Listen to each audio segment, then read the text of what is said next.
그렇게? 그럼 내가 목사님한테 전달할 테니까. 와, 되게 효율적이다.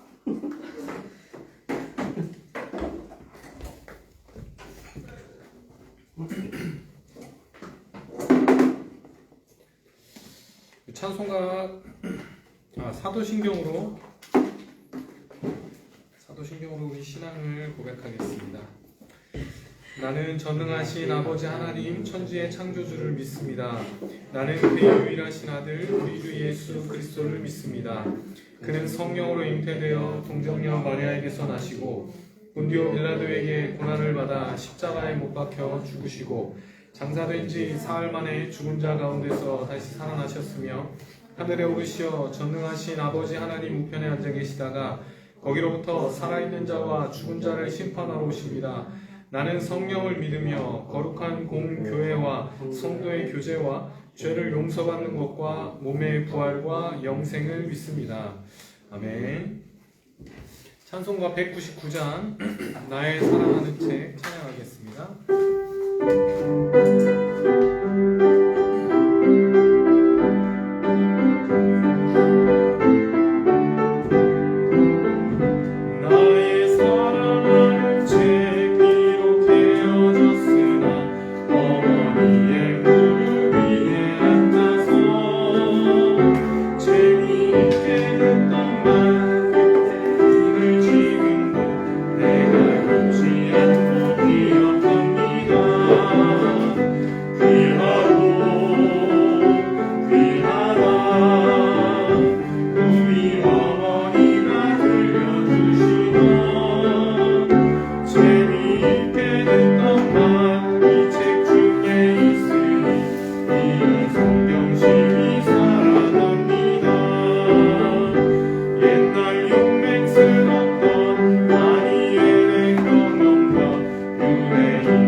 사랑이 많으신 하나님, 우리에게 하나님을 계시하시기를 기뻐하셔서 우리에게 일반 계시와 특별 계시를 통해 하나님을 우리에게 알려주심에 감사합니다. 우리가 특별히 하나님께서 우리 선택된 자들에게 주신 그 특별 계시에 대해서 우리 같이 배우려고 하오니 우리 온 힘을 다해서 그 특별 계시가 어떤 것인지 더 분명히 알아서 하나님의 뜻대로 살기 위해 애쓰게 도와주시고 그냥 믿지 않는 사람들과 똑같이 사는 삶이 아니라 이제는 우리가 정말 우리 기준되는 성경을 기준으로 하나님의 말씀을 기준으로 살아가는 우리가 될 수 있게 도와주시옵소서. 이 시간 우리와 함께하여 주셔서 정말로 그 성경의 권위를 바르게 인정하며 또 우리 삶의 기준으로 바르게 받아들이는 시간 되게 도와주시옵소서. 함께하여 주실 줄 믿사오며 예수님의 이름으로 기도드렸습니다. 아멘. 녹음해주세요. 네.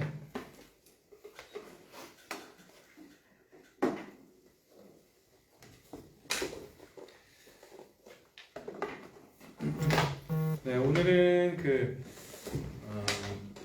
우리 지난 시간에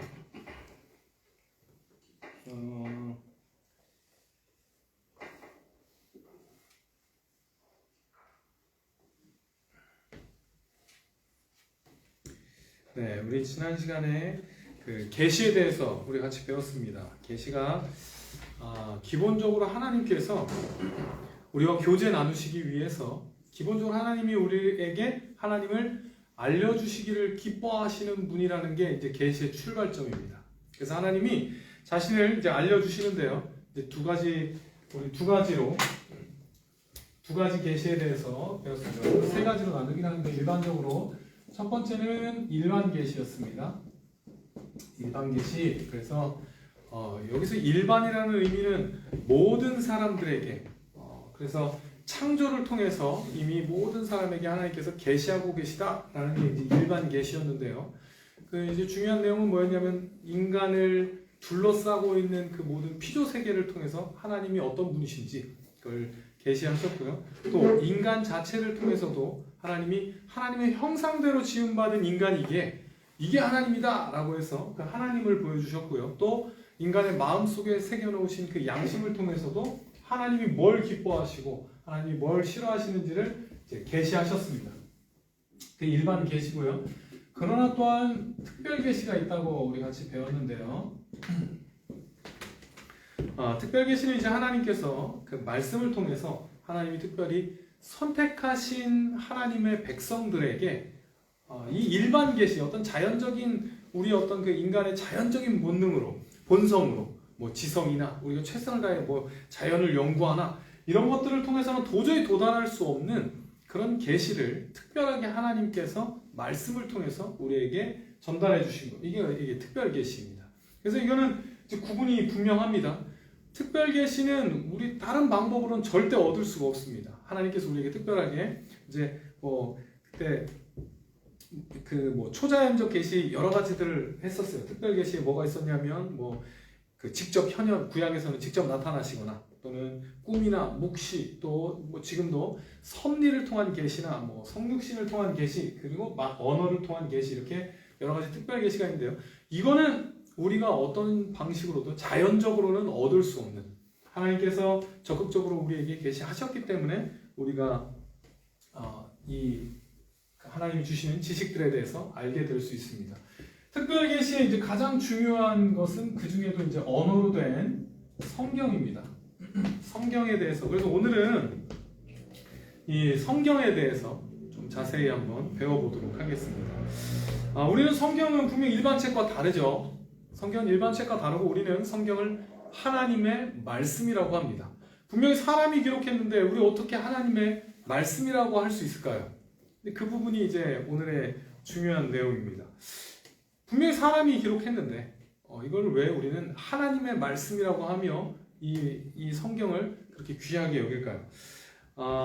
성경을 하나님의 말씀이라고 할 때 이제 오늘 그 배워야 될 내용은요. 어떻게 해서 성경이 하나님의 말씀이 되냐면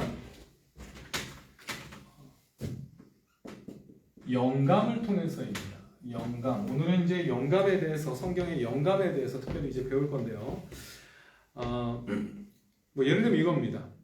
현대에는 사람들이 뭐라고 하냐면 하나님의 그 계시 자체와 그 계시를 받은 어떤 그 사람들의 말과 글을 자꾸 이제 분리시키려고 하는 거예요. 하나님은 원래 올바르게 계시했는지 모르겠지만 사람들을 통해 계시된 것은 완전하지 않다. 그러니까 하나님의 원래 계시와는 분명히 다르다. 이제 이런 식으로 이렇게 구분을 지어서 결과적으로는 성경 자체가 이건 안 되는 거예요. 성경은 완전히 하나님의 말씀이다 이건 아닌 거예요. 요거는 아니라고 이 설명하는 그 신학자들이 굉장히 많이 있습니다. 성경은 분명히 하나님의 말씀을 담고 있지만 완전히 똑같은 것은 아니다. 이렇게 주장들을 많이 합니다. 그러나 성경에서는 분명히 그렇게 하지 않습니다. 성경에서는 분명히 이 성경 자체는 하나님의 말씀이라고, 온전히 하나님의 말씀이라고 그렇게 주장을 하고 있습니다. 성경이 말씀을 하고 있습니다. 그렇다면 그럼 이 성경이 하나님의 말씀이라고 할 때 그 범위와 또는 그 방법이나 이제 우리 그런 내용들을 좀 살펴보려고 합니다. 먼저는요, 성경 자체의 증거들을 조금 생각해 보면요, 구약 성경을 먼저 생각을 해보면 일단 예수님께서 먼저 구약 성경을 그 하나님의 말씀이라고 분명히 인정하고 예수님께서 먼저 그 구약 성경을 하나님의 말씀으로 그렇게 인용을 하고 계십니다. 실제로 예수님께서 뭐라고 하냐면요, 이렇게 말씀을 하십니다. 마태복음 5장 17에서 19절인데요. 제가 읽어드리겠습니다. 내가 율법이나 선지자를 폐하러 온 줄로 생각지 말라. 폐하러 온 것이 아니요 완전하게 하려 함이라. 진실로 너희에게 이르노니 천지가 없어지기 전에는 율법의 1.1획도 결코 없어지지 아니하고 다 이루리라. 그러므로 누구든지 이 계명 중에 지극히 작은 것 하나라도 버리고 또 그같이 사람을 가르치는 자는 천국에서 지극히 작다 일컬음을 받을 것이요 누구든지 이를 행하며 가르치는 자는 천국에서 크다 일컬음을 받으리라. 예수님께서 이렇게 표현합니다. 율법의 1.1획이라고 하는데 그 히브리어 자체가 이렇게 점으로 된 게 또 하나의 그 문자가 있어요. 그래서 1점 그 점 하나 또는 획 하나 이것도 결코 없어지지 않는다라고 예수님께서 직접 말씀하시고요.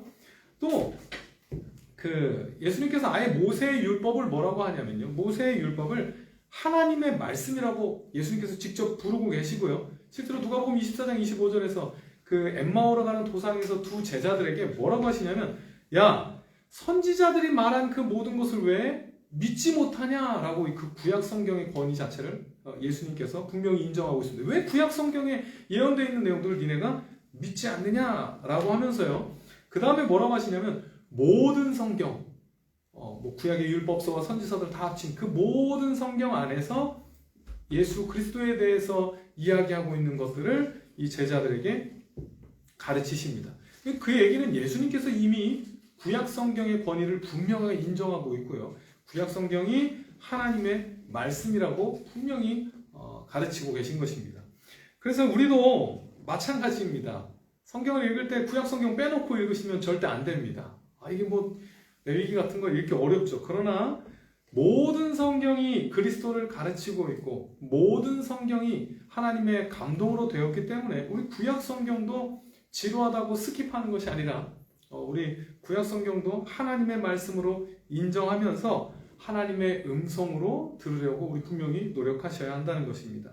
성경은요, 단지 그냥 오래된 책이 아니라 지금도 하나님께서 성경을 통해 우리에게 말씀하시는 살아있는 하나님의 말씀임을 우리 분명히 기억하셔야 합니다.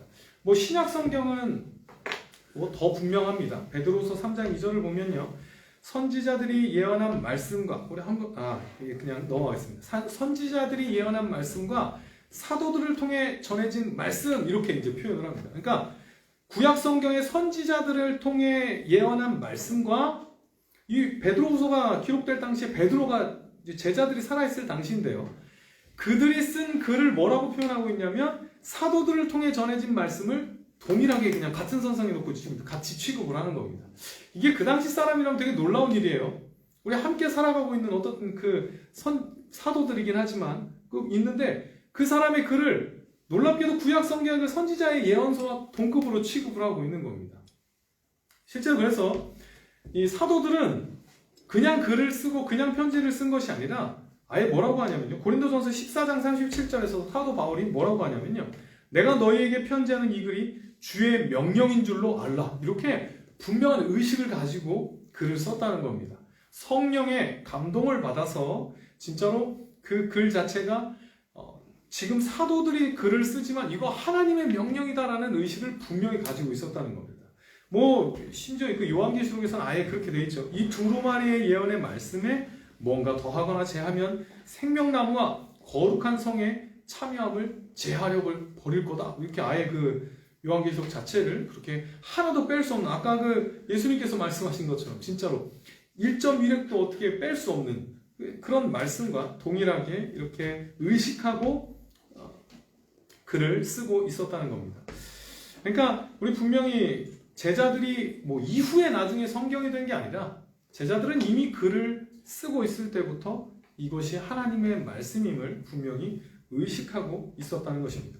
그러면 이제 어떻게 제자들이 쓴 글이 하나님의 말씀이라고 그렇게 여겨질 수가 있을까? 분명히 제자들을 통해 썼는데 이제 그게 오늘 영감, 이걸 영감이라고 합니다. 이거 이제 말씀 한번 찾아보겠습니다. 베드로후서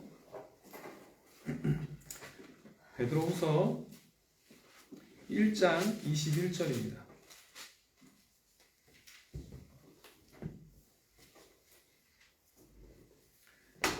20절, 21절 한번 같이 한번 읽어보겠습니다. 시작.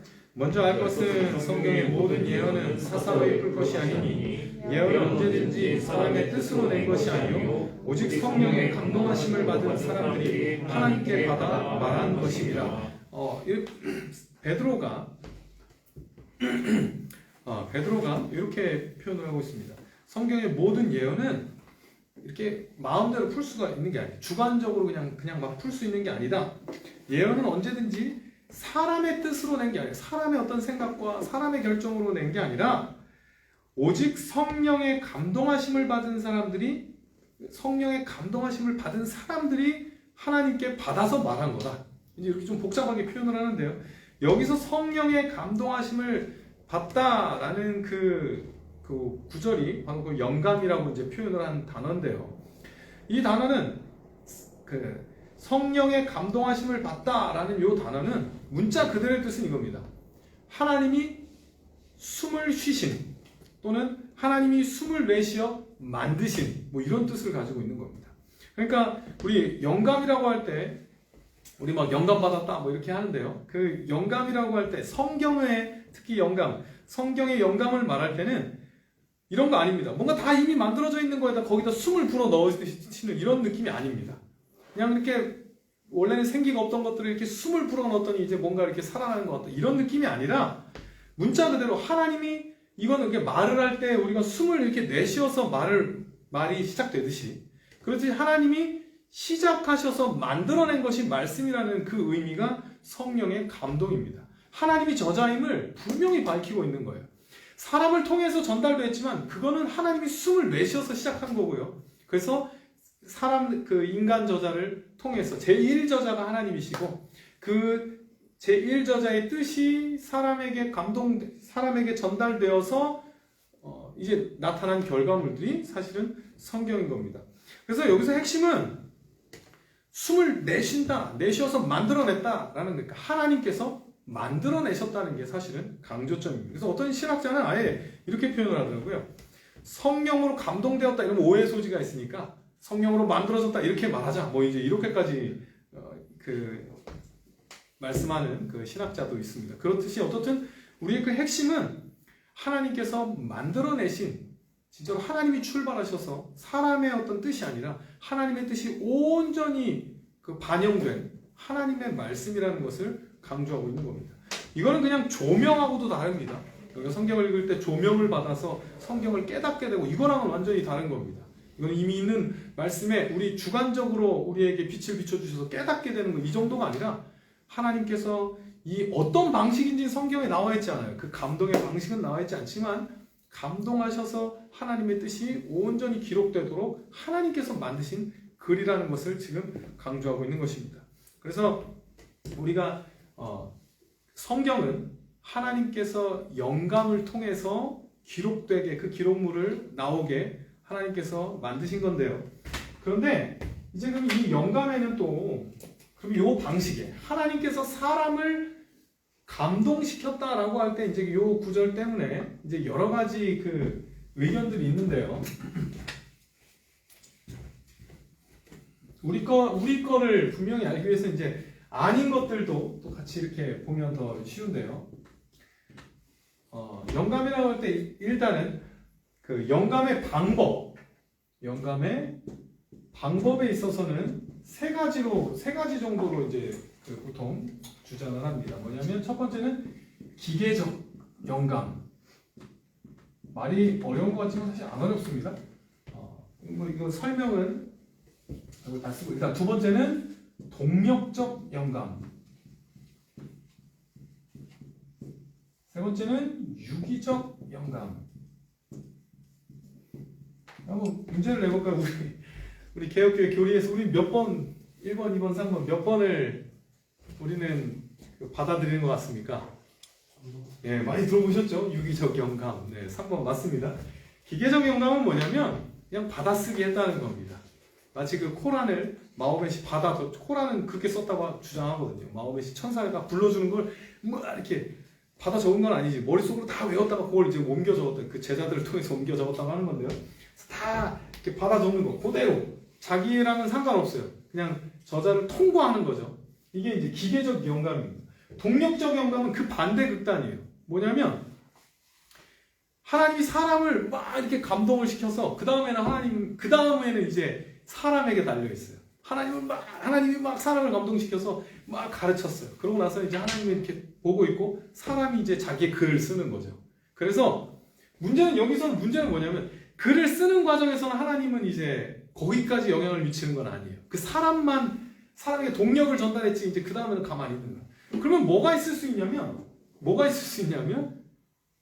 오류가 생길 수 있겠죠. 그 사람이 썼기 때문에. 이 유기적 영감은 뭐냐면요. 그 두 가지를 어떻게 보면 두 가지의 조화라고 하긴 그렇고요. 그냥 설명을 하겠습니다. 유기적 영감은 뭐냐면요. 하나님께서 그 선지자에게 진짜로 그 개인의 어떤 그 생각과 개성을 다 제거하고 이렇게 기계적 영감 그냥 무조건 막 받아 적게 하는 이런 게 아니라 하나님께서 신비롭게 그 사람을 감동시켜서 성경 기자들은 글을 어떻게 썼냐면 자기의 개성이 분명히 나타나요. 자기의 어떤 쓰는 스타일이 있고 주로 쓰는 단어가 있고 자기가 가지는 어떤 그 사전 지식들을 활용하고 그래서 성경에는 분명하게 개성이 나타나요. 그 저자마다.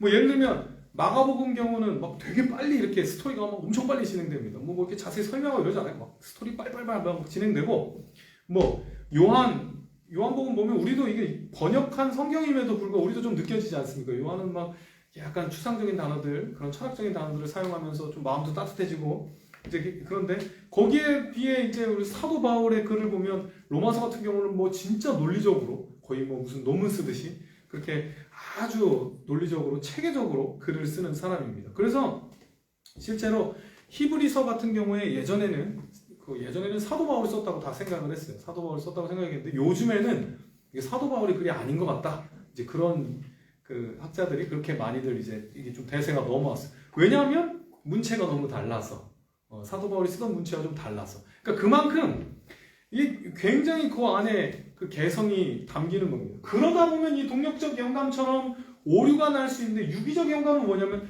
그래서 그 사람이 글을 쓰지만 그 쓰는 과정 가운데에도 신비롭게 역사하셔서 오류를 막아주셨다는 겁니다. 그러니까 이게 신비로운 거죠. 그 사람의 글을 썼는데 그 사람의 개성이 분명히 드러나고 있음에도 불구하고 거기에 오류는 없다는 그게 이제 유기적 영감입니다. 유기적이라는 말 자체가 그렇죠. 어디서부터 어디까지 딱 끊을 수가 없는 거죠. 이게 막 이렇게 다 연결이 되어 있어요. 이 사람이 이렇게 쓰는데 이게 이 사람이 쓰는지 하나님이 쓰는지 잘 모르겠는 그렇게 어디까지가 인간의 역할이고 어디까지가 하나님의 역할인지 잘 모르겠는 그렇게 하나님께서 감동시켜서 중요한 것은 유기적 영감의 핵심은 그래서요. 오류가 없다는 것입니다. 오류가 없이 사람의 개성이 분명히 드러나고 각자의 어떤 특성들이 다 드러나지만 오류는 없는 그게 유기적 영감입니다. 우리는 요 유기적 영감을 받아들이고요. 그래서 우리는 성경을 이거 이제 다음 시간에 또 배우게 될 텐데 무오하다고 오류가 없고 정확하다고 우리는 받아들입니다. 근데 이거 생각보다 굉장히 중요합니다. 성경에 오류가 있다고 생각하기 시작하면 이거 자유주의 신학자들은 성경에 이제 오류가 있다고 얘기를 해요. 요거부터 하면요. 그 영감의 범위에도 이제 또 세 가지. 그럼 영감의 방법에는 우리는 유기적 영감설을 우리 받아들입니다. 그러면 영감의 범위, 이건 범위가 어떤 범위냐? 책에 있어서의 그 범위, 완전 축자, 그리고 사상, 또 그 다음에 부분, 뭐 여기 영감이 다 있는 겁니다. 영감. 이거는 뭐 다른 거 못하면 사상 영감이라는 것은 뭐냐면요. 성경이 기록은 됐는데 그 기록에 그 말 자체가 다 오류가 없는 건 아니지만 사상, 하나님의 그 생각은 거기에 다 들어가 있는 겁니다. 생각에는 오류가 없는데 이제 글을 쓰다 보니까 마치 이거 동력적 영감 같겠죠. 쓰다 보니까 이제 그 글쓴이들이 약간 실수를 하긴 하지만 이 사상 자체는 다 영감된 거다. 사상만 영감된 거다. 뭐 개성, 글씨, 뭐 글 문체나 이런 거는 영감된 게 아니다. 그게 이제 사상 영감입니다. 부분 영감은 이게 이제 자유주의신학자들이 많이 받아들이는 건데요. 성경이 다 오류가 없는 게 아니라 오류가 있다입니다. 부분적으로 영감됐기 때문에 어떤 부분 영감 안 된 부분은 이게 이제 성경 하나님의 말씀하고 다른 겁니다. 그래서 아까 말했듯이 성경과 하나님의 말씀이 다른 겁니다. 오류들이 들어가 있어서. 그래서요, 실제로 우리 예전에 그 대광고등학교, 저희 목요기도 한데 대광고등학교에 저는 졸업하고 한참 후죠. 교목이 이 안타깝게도 좀 자유주의 신학자가 교목으로 오셔가지고 그때 막 그 1인 시위 한 그 옆에서 지원하는 분도 그분이더라고요. 근데 하여튼 그분이 얘기를 하는데 성경의 전도에 대해서 이거 삽입된 겁니다. 이거 아닙니다. 성경에서는 절대로 그 가서 전하라고 이거 삽입된 겁니다. 이렇게 막 아예 그냥 대놓고 얘기하더라고요. 그렇게 그냥 이거 아닙니다. 성경의 이 부분 이거 아닙니다. 후대에서 누가 그냥 거기다 집어넣은 거지. 오류가 있습니다. 그래서 조금 이해가 안 되거나 조금 그런 부분은 그냥 빼버립니다. 이건 잘못된 겁니다. 다 빼버립니다. 마음대로. 문제는요. 이 부분은 그 자유주의학자들 가운데서도 그게 통일이 안 돼요. 이거는 영감된 거 맞다.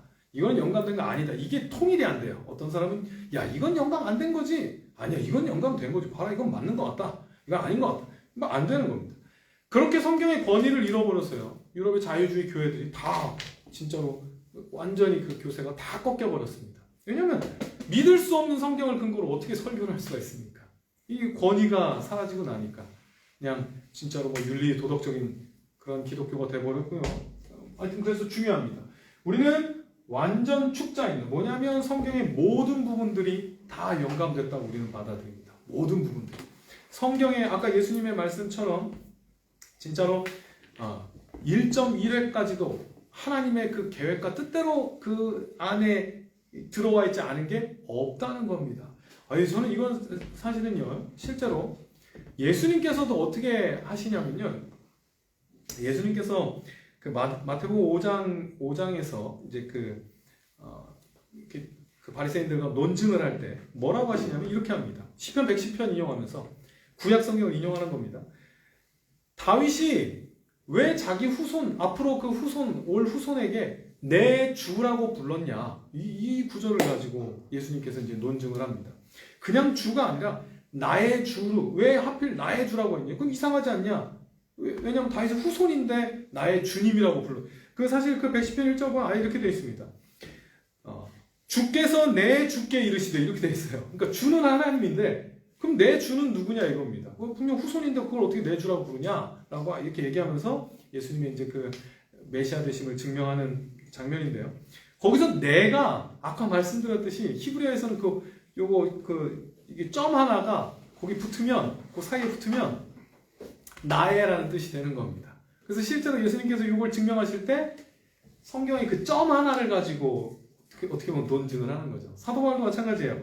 사도 바울도 예수님을 그 증명할 때 후손 얘기할 때 야 봐라 아브라함에게 하시던 약속이 이게 복수가 아니라 단수다. 그러니까 이게 그리스도다. 뭐 이제 이렇게 그 문법사항을 가지고도 또 설교를 하십니다. 그게 가능하다는 거예요. 뭐냐면 정말로 말 그대로 이걸 이제 축자라고 하는데요. 말 그대로 모든 글자 하나하나가 다 하나님께서 의도한 대로 다 들어왔다 이겁니다.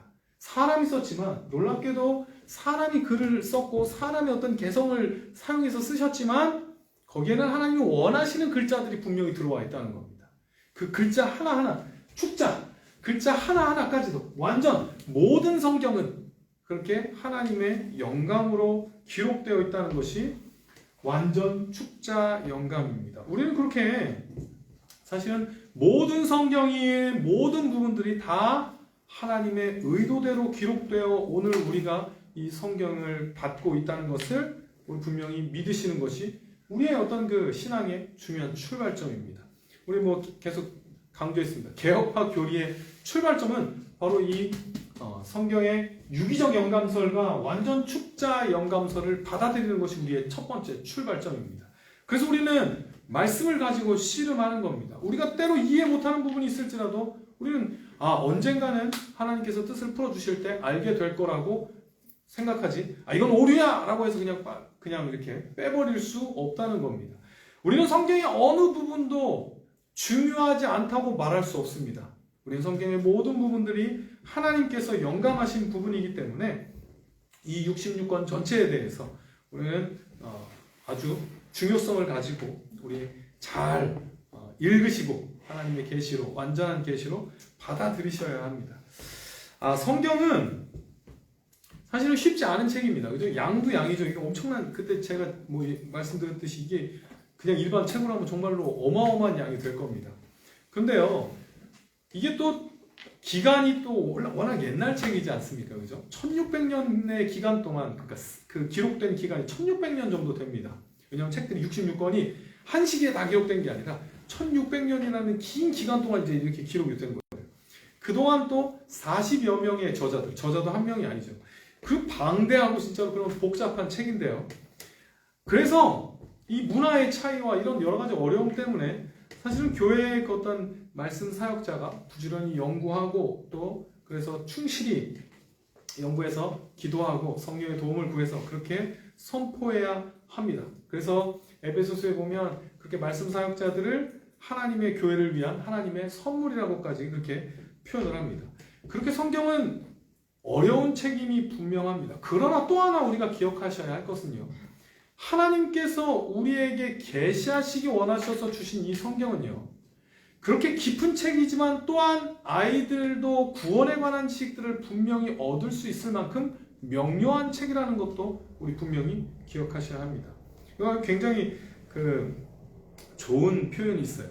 성경은 코끼리도 헤엄쳐 건너야 할 정도로 아주 깊지만 성경에 코끼리가 헤엄칠 정도로 아주 깊지만 그 가장자리는 어린 양도 안전하게 건널 수 있을 정도로 아주 얕은 강이기도 하다. 이렇게 모든 사람들이 사실은 어린아이부터 어른까지 모두 다 그 수준에 맞게 분명히 하나님의 어떤 그 구원에 관한 필수적인 지식들은 다 깨달아 알 수 있도록 하나님께서 계시해 주셨다는 것이 너무 중요합니다.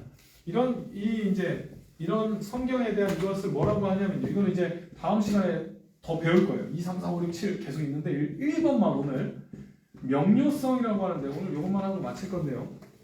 이것을 성경의 명료성이라고 합니다. 이걸 명료성이라고 합니다. 분명합니다.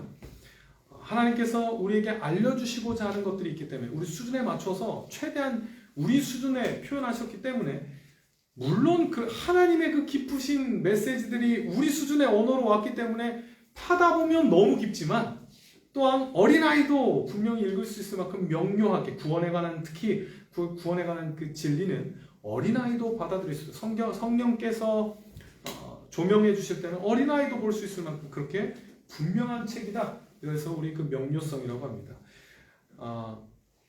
이게 왜 중요하냐 하면요. 우리 읽으셔야 한다는 겁니다.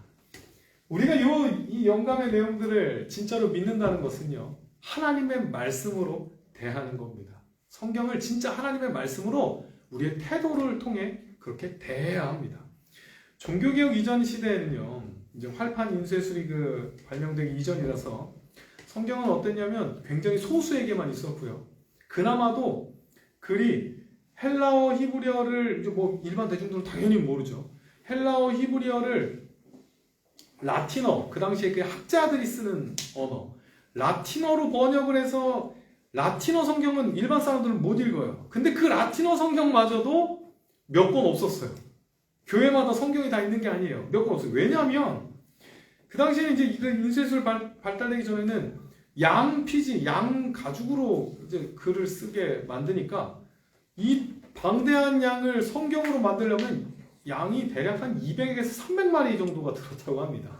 왜냐면 죽는 것도 있으니까. 이게 양 이렇게 한 마리 해가지고 이만한 종이에다 막 쓰는데 쓰다가 실패하면 지울 수도 없잖아요. 그럼 그거 버리고 뭐 이러다 보니까 진짜 양이 한 200에서 300마리 정도가 필요했고요. 뭐 대략 그래서 안정적으로 한 500마리는 필요했다고 합니다. 그래서 어마어마한 책이 사실은 그렇게 해서 두께도 얼마나 엄청났겠습니까? 뭐 크기도 이만해가지고 두께도 이렇게 그래서 책이 얼마나 귀했는지 교회마다 있는 것도 아니고요. 심지어 그 교회에 있어도 그냥 이렇게 일반 사람들이 볼 수 있는 곳에 두는 게 아니라 따로 방을 만들었대요. 따로 방을 만들어서 성경을 이렇게 진짜 올려놓는 방을 따로 만들고 왜냐면 어마어마하게 귀한 책이었기 때문입니다.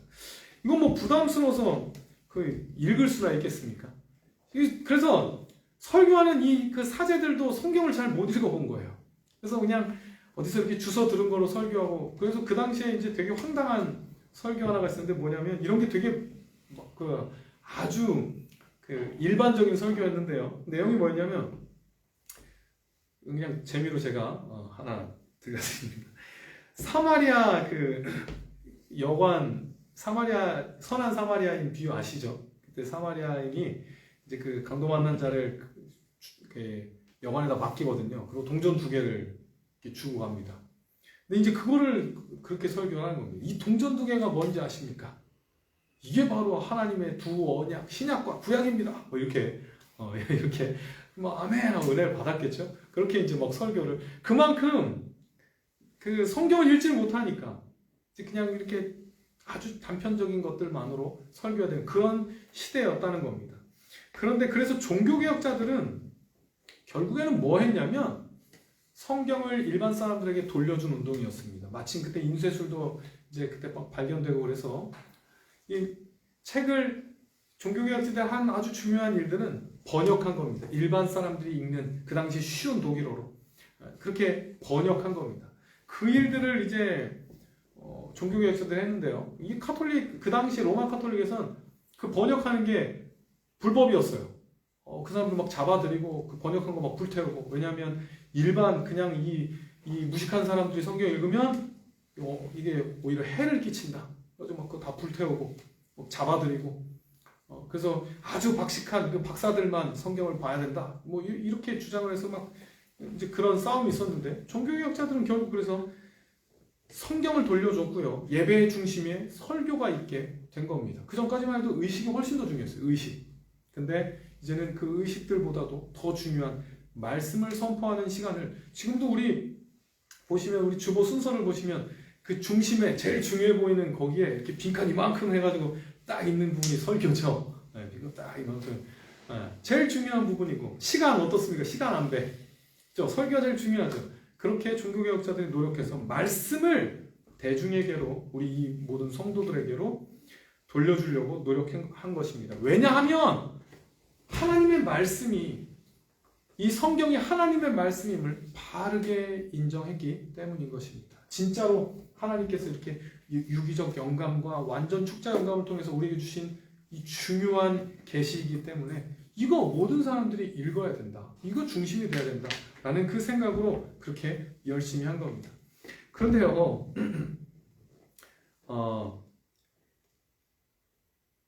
근데 과연 우리가 진짜로 그렇게 성경의 권위를 인정하고 있는지 우리 진짜로 돌아보셔야 됩니다. 이거 내용 우리는 다 알고 있습니다. 유기적으로 완전 축자 영감, 성경 진짜 여기 정말 1.1획도다 하나님의 뜻이 아닌 거 없다. 우리는 다 알고 있습니다. 근데 진짜 그렇게 대하고 있는지 우리 돌아보셔야 합니다. 그런 하나님의 말씀으로 그 권위를 인정하고 있는지 돌아보셔야 합니다. 사실은 우리가 선택적으로 하나님의 말씀을 받아들이는 거 이거는 사실은 안 받아들이는 겁니다. 첫 번째 죄가 뭐였냐면 아담과 하와가 선과 악의 기준을 자기에게로 가져오는 것이었습니다. 하나님이 선하다, 옳다, 선하다, 이거는 죄다 정해주신 거 그걸 받아들이는 게 아니라 내가 판단하겠다는 거. 사실 하나님의 말씀도 선별적으로 내 마음에 드는 건 내가 받아들이고 이거는 좀 너무 부담스러우니까 안 받아들이고 안 읽고 이건 사실은 받아들이는 게 아니라 내가 주인이 되고 있는 심각한 죄라는 것입니다. 우리 하나님의 이 영감, 완전 축자 영감을 우리가 분명히 믿고 있다면, 유기적 영감서를 믿고 있다면 그 권위를 인정하셔야 됩니다. 하나님의 말씀이라는 그 권위를 인정하셔서 우리 진짜로 하나님 앞에 그 말씀대로 순종하기 위해 그 말씀을 읽으셔야 합니다. 하나님께서 이스라엘 백성들과 언약을 맺으실 때 이거 강조하십니다. 형상이 아니라 나 너희들에게 말씀하는 하나님이었다라는 거 계속 강조하십니다. 형상으로 섬기지 말고 하나님의 말씀에 귀 기울여서 그 말씀대로 살기를 원하셨던 겁니다. 형상을 보여주신 게 아니라 돌판에다 하나님이 직접 계명을 적어서 주셨죠. 오늘 그 말씀을 우리가 가지고 있는 겁니다. 그렇다면 우리 진짜로 하나님의 백성이라는 것은 진짜로 그 성경의 권위를 인정하고 또 그 성경의 하나님의 이걸 인정한다면 성경을 우리가 읽는다는 건 하나님의 뜻을 알게 되는 겁니다. 그 기대를 가지시고 우리 성경을 읽고 연구하셔야 합니다. 하나님께서 우리에게 이렇게 완전하게 주신 이 말씀을 읽지 않는 거 이거는 죄입니다. 죄. 우리 분명히 기억하셔야 합니다.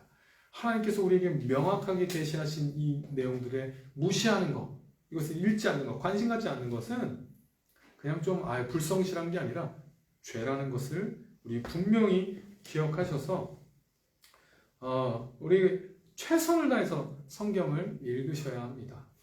이 성경 말씀이 하나님의 말씀이라는 것, 이게 너무 감사한 것은 우리가 읽을 수 있는 이 언어를 주셨다는 것은요, 우리 최대한 이 내용을 읽고 그냥 이걸 성경을 옛날 그 로마 카톨릭처럼 책을 그냥 거룩하게 보관하는 게 아니라, 그죠? 성경을 읽으셔야 합니다. 읽으셔야 돼요.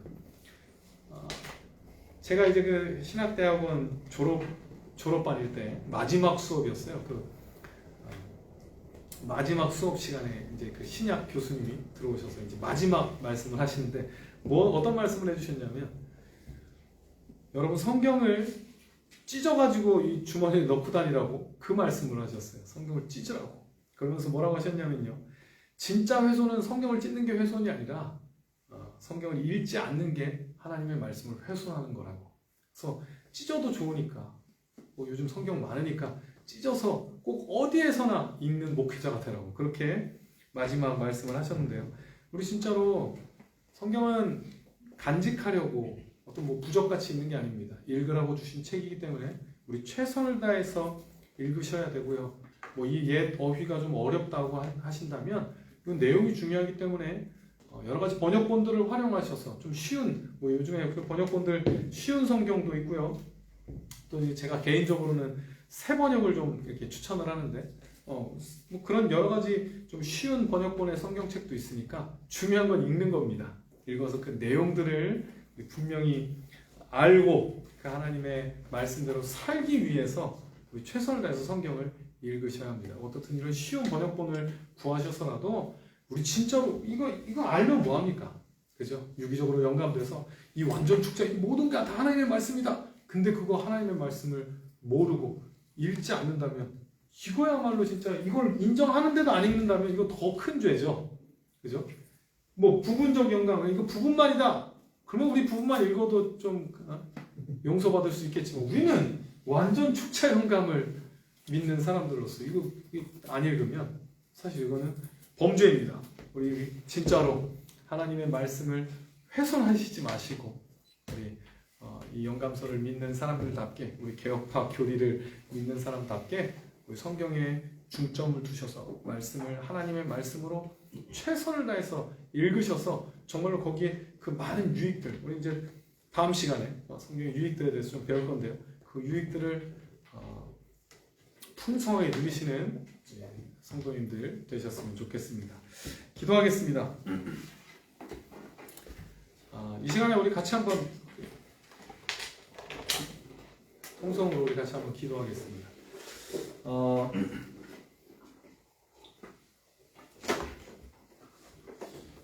저도 이거 준비하면서 또 다시 한번 회개를 하게 되었습니다. 갑자기 그 교수님 말씀도 막 생각나고 그래서 그래 찢어서라도 이렇게 막 돌아다니면서 읽었어야 되는데 우리 회개했으면 좋겠습니다. 진짜로 하나님의 말씀임을 다 알고 있고 이렇게 영감됐다는 우리 유기적 영감, 완전 축자 영감 다 알고 있지만 진짜로 그렇게 하나님의 말씀으로 대하지 못하였음에 대해서 우리 회개하고 우리 그러면서 뭔가 누리기는 바래요. 말씀을 잘 읽지 않으면서도 그 유익들은 누렸으면 좋겠고 우리 그 회개하고 이제는 좀 결심하며 기도했으면 좋겠습니다. 좀 말씀 가까이 해서 진짜로 그 하나님의 말씀 이렇게 완벽하게 하나님께서 우리에게 주신 그 말씀을 통해 유익을 누리겠다고 유익을 얻겠다고 우리 다짐하며 같이 통성으로 기도하겠습니다. 하나님 아버지 감사합니다. 주님 우리에게 하나님을 나타내고 알려주시기 위하여서 우리 특별 계시를 통해 하나님의 말씀 성경을 우리에게 주셨습니다. 하나님 도와주십시오. 정말 우리가 완전 축자 영감이고 또 유기적으로 영감된 책임을 우리가 다 믿는다고 하면서 하나님의 말씀이라고 믿는다고 하면서 하나님의 말씀으로 대하지 못하였으면 용서해 주시옵소서. 우리가 이걸 다 알고 있으면서도 하나님 최선을 다해 성경 읽기에 애쓰지 못하였음을 용서하여 주시옵소서. 이제 아버지 그냥 이것을 머릿속에만 넣는 것이 아니라 정말 우리가 우리의 삶이 변화되도록 하나님이 말씀을 적용하여서 이 내용을 적용하여서 정말로 하나님의 말씀으로 대하며 하나님의 말씀의 그 깊이에 젖어들으며 하나님의 말씀의 달콤함을 경험하며 하나님의 말씀의 능력을 경험하는 우리가 될 수 있도록 주여 도와주시옵소서. 하나님 붙잡아 주시고 함께하여 주시기 원합니다. 하나님 우리에게 역사하여 주시기 원합니다. 하나님 우리에게 주시려고 하는 그 놀라운 유익을 말씀을 통해서 허락하여 주시고 하나님 그 말씀의 성경의 달콤함들을 경험하는 우리가 되게 하여 주십시오. 그 감격을 경험하는 하나님의 마음이 느껴지는 하나님을 더 잘 알아가는 그런 우리가 될 수 있게 말씀을 기준으로 회개하고 말씀을 기준으로 살아가는 우리가 될 수 있게 주여 도와주시고 함께하여 주시옵소서. 사랑의 하나님 감사합니다. 우리 하나님의 말씀이 어떻게 기록되었는지 우리 같이 배웠습니다. 우리가 이렇게 하나님의 말씀이 유기적으로 또 완전 축자 영감을 통해 기록된 책임을 우리가 배운 것처럼 정말로 그 하나님의 말씀을 믿고 그 하나님의 말씀을 읽고 거기서 유익을 얻고 하나님이 우리에게 주시고자 하는 그 유익들을 풍성하게 누리는 우리 귀한 성도들 되게 도와주시옵소서. 오늘 듣고 끝나는 것이 아니라 정말로 읽으려고 애쓰게 하시고 하나님의 말씀을 가까이 하려고 정말 애쓰는 우리 성도들 되게 도와주십시오.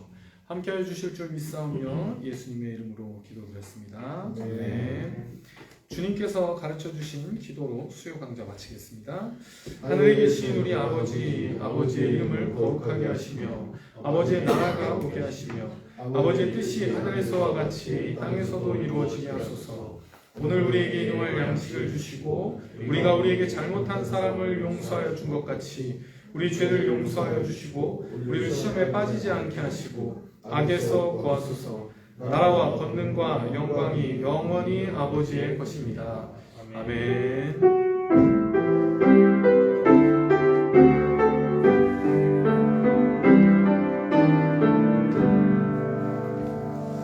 수요 강좌 마치겠습니다.